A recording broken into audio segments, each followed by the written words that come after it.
Good evening everyone, my name is Laura Callaghan and I'm a teacher here at Tor Bank, and I'm going to talk you through our equity, diversity and inclusion journey to date.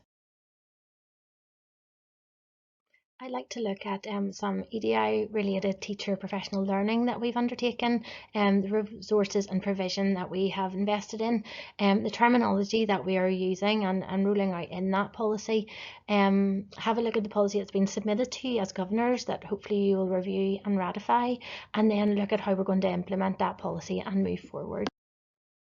It must be acknowledged that our most recent development in relation to equality, diversity and inclusion are a continuation of our existing best practice, which is evidenced by our long established status as a rights respecting school, which we were awarded in 2013, and as a flagship school of the Inclusion Quality Mark, which we were awarded in 2019.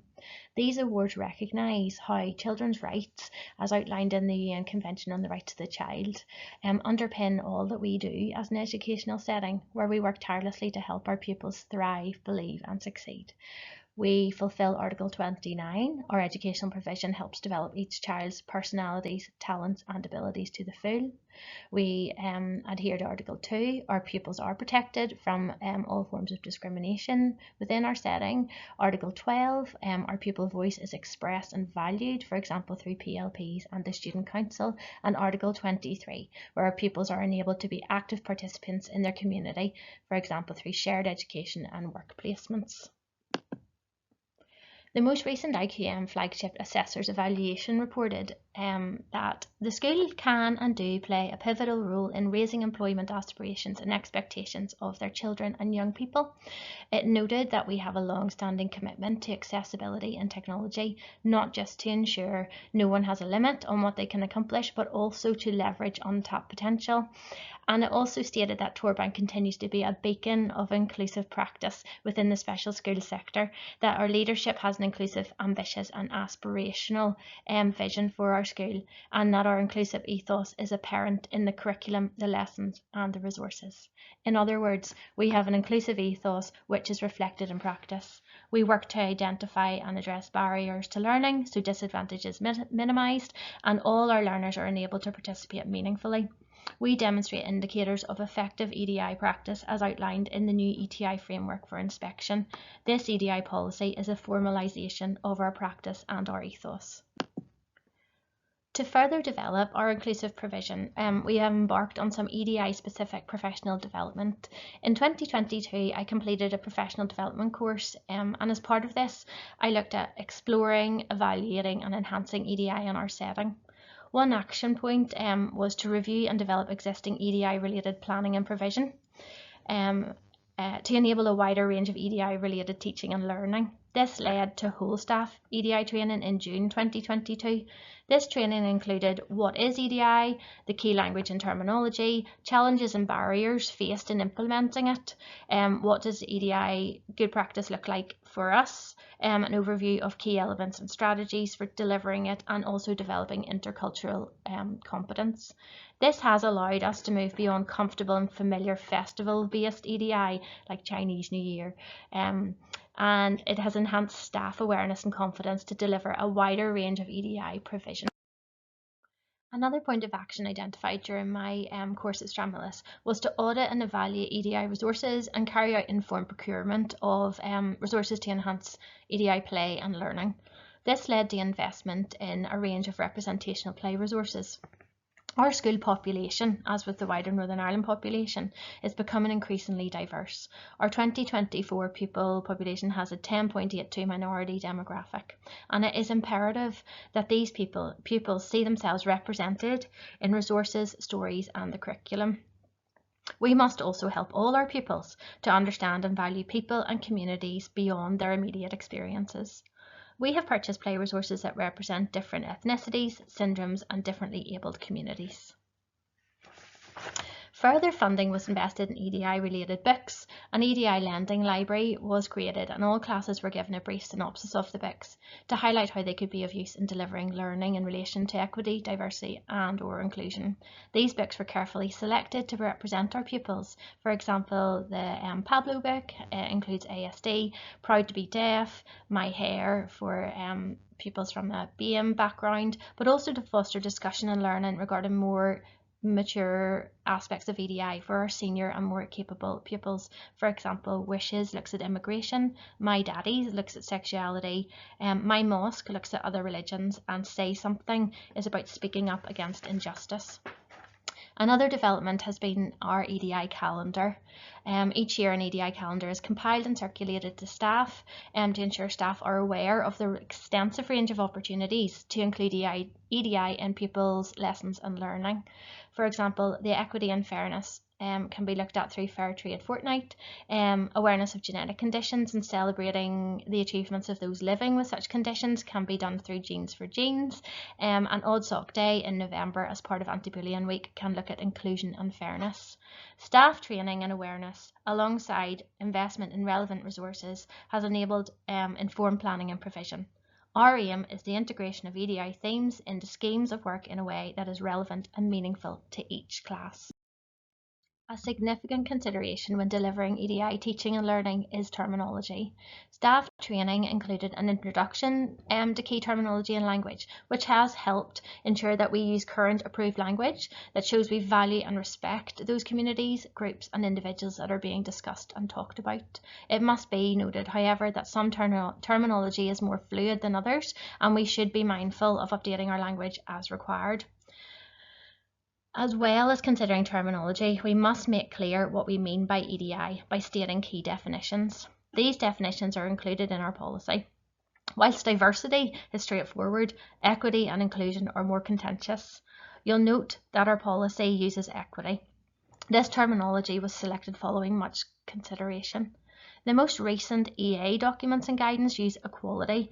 However, these are from 2020. While the new ETI inspection framework from 2024 uses equity. So it would seem that the current terminology is equity. These two are distinctly different, and so when deciding which to adopt, it was clear equity represented our ethos and approach. We are not providing the same to all. We are recognising differences and making adjustments to address imbalances, which you can see nicely illustrated in the image. I hope you as governors also feel this is the correct terminology for our policy. Finally, we come to the actual EDI policy, and it is appropriate that it's just part of the wider discussion around EDI.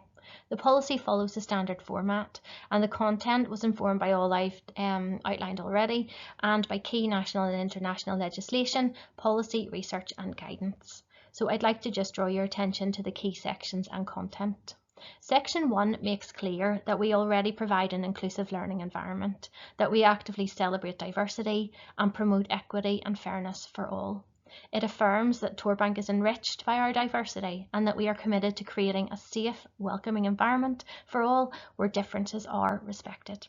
Section 2 outlines the key documentation which has informed the policy content, and it highlights key rights that we adhere to and promote, and these were covered earlier in my presentation.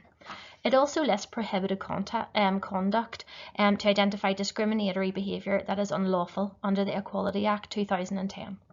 Section 3, I've already talked at length about our inclusive ethos, and it was affirming and encouraging to note that in our parent carer feedback questionnaire carried out in June 2024, that parents felt that being inclusive was a strength of our school. This section makes clear that we see equity and inclusion as encompassing more than SEN and disabilities, and that our pupils may be impacted by more than one source of inequality. It outlines the 9 protected characteristics as listed in the Equality Act 2010, and it states the aims of our EDI policy, of which the key aspects are: all can participate in school life regardless of difference and needs. We work to prevent all aspects of discrimination. We report, discuss and deal with any incidents of discriminatory behaviour. We align with statutory and associated guidance. We ensure all stakeholders are aware of key legislative requirements and the key concepts. We foster active parent support, and we promote collaboration with relevant external agencies. Section 4. In this section we cover definitions of EDI, and we note the contentious debate around inclusion within our context as a special school and as a school within the wider Northern Ireland educational landscape. This section also defines the 4 forms of prohibited conduct as stated in the Equality Act 2010. Section 5 was a joy to write. Reflecting on the outstanding practice, it was easy to outline the many ways we promote equity and inclusion through appropriate, individualised, positive action. Provision included in this are PLPs, individual support plans, shared placements, shared education, collaborative practice and reasonable adjustments, all of which are shown to reduce barriers to learning and enable our young people to participate meaningfully in our school community and the wider community. The relevant areas of the Northern Ireland curriculum are listed, as well as the types of lessons and activities that raise our pupils' awareness and understanding of EDI. The section closes with what our pupils need to know about EDI, and direct teaching of key words and developing pupil understanding of these concepts is something we will begin to action in this academic year. Section 6 outlines roles and responsibilities as stated by the Education Authority. Section 7 informs readers of our review cycle. Section 8 identifies related school policies, and Section 9 signposts readers to the location of our complaints procedure should it be required. So, considering putting the policy into practice. First of all, it needs to be reviewed by the Board of Governors and amendments made if required, and hopefully then ratified by yourselves so that it could be shared with all relevant stakeholders, including pupils. At this point, I'd like to reference a proposed pupil-friendly document, which is an amended version of the Education Authority Our Equality and Inclusion Plan anew.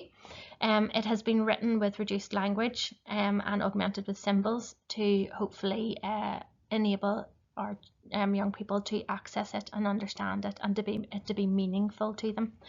The aim of this document would be to use it as a starting point for enhancing pupil awareness and understanding of what EDI is and what our policy means for them.